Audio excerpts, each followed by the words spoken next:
Donc, on est en train, nous, de commencer à travailler cette fiche-là. Donc, la fiche de calcul des multiplications par 10. On avait pris l'exemple...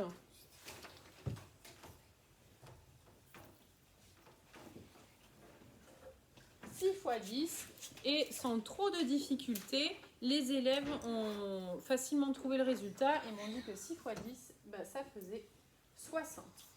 Alors je leur ai dit oui, très bien, mais je leur ai aussi demandé de m'expliquer pourquoi. La réponse, elle est assez simple pour l'instant. C'est que 6 fois 10, c'est comme si on prenait 6 dizaines. Donc 6 dizaines, à ce stade-là de l'année de CE1, tout le monde a répondu en à peu près 2 secondes et demie que 6 dizaines, ça faisait 60. Donc ça, c'était le cas facile. Après, je me suis penchée sur un cas un peu plus compliqué. Je leur ai dit, ok, mais alors du coup, comment on va faire quand on a 74 fois 10? Un élève a réussi à trouver et me dit, oui, mais 13, ça fait 740. Et là, ce qui a été un peu plus difficile, c'est d'expliquer pourquoi ça faisait 740. Comment on faisait pour expliquer? 6 fois 10, on a transformé 6 en dizaines. Eh bien, on va faire la même chose avec 74. 74 fois 10, on va transformer le 74 en dizaines. Les dizaines, on sait bien que c'est ici. Dizaines, centaines, unités. Donc, dans ce nombre-là, ça on l'avait fait de ce travail en classe, on sait qu'il y a bien 74 dizaines. Ce qui correspond à mon calcul. 74 fois 10, c'est bien 74 dizaines. Et on a vu juste après qu'en fait, il y avait une technique très très très facile quand on veut multiplier par 10.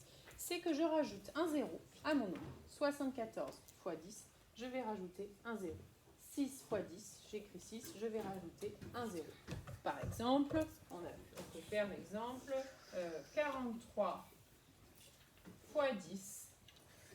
Eh bien, je vais écrire 43 et je vais rajouter un 0, ce qui me fait 430.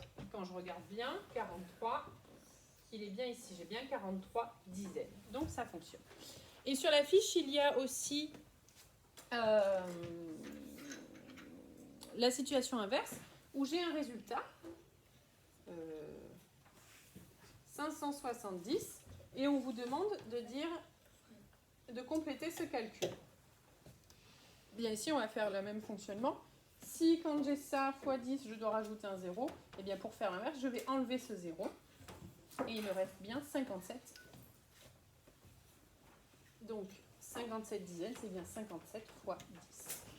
Voilà, j'espère que c'est clair pour vous à la maison. Et vous allez pouvoir faire cette fiche sans trop de difficultés.